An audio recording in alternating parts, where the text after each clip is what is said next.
E falando na hipótese de um trabalhador que tenha duas atividades, o senhor teria algum exemplo específico, um caso concreto para comentar? Roberto, eu tenho dois exemplos lá do meu escritório. Um exemplo bastante antigo. O segurado, ele era cantor, de bar noturno, não era um superstar, mas era cantor, e durante o dia, motorista. Aliás, eu costumo sempre utilizar, ou com muita frequência eu utilizo esse exemplo. A pessoa que trabalha como cantor, como músico e como motorista, que era um caso concreto que nós tivemos.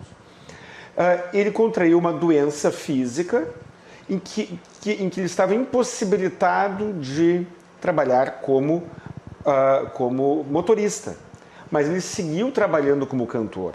Ele pagou o INSS para ter esta proteção, então ele se afastou do trabalho enquanto recebia o auxílio-doença, porque ele estava incapaz para trabalhar como motorista, mas seguiu cantando e recebendo o cachê pela atividade de músico. Uma outra situação envolve uma profissional, uma dentista, que ela trabalhava na fase e também tinha um consultório odontológico particular.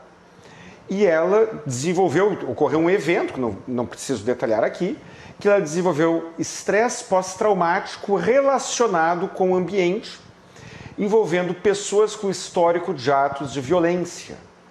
E ela, então, se tornou incapaz para o trabalho, não em função da atividade, mas em função do ambiente.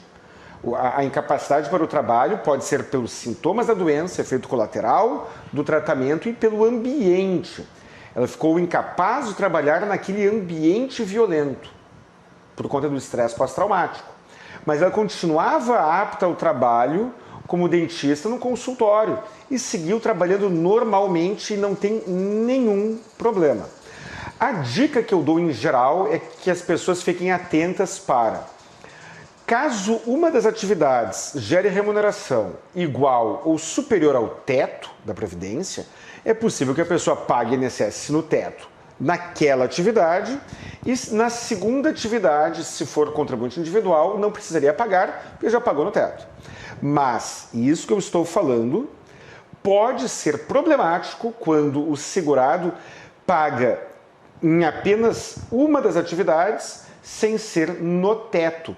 Naquele caso do meu cliente que é músico, ele contribuía como músico e contribuía como motorista. No caso da dentista, ela já contribuía para o INSS como empregada em valor superior ao teto. Então, não houve a descaracterização de que a segunda atividade, aquela para a qual ela não estava incapaz, de que aquela segunda atividade teria sido uma nova profissão, uma nova atividade. Esse cuidado eu recomendo que seja observado de maneira preventiva. Caso ele não seja observado, ainda assim será possível discutir. Mas, sempre que possível, é bom evitar a discussão. É preferível evitar uma discussão do que superá-la, né?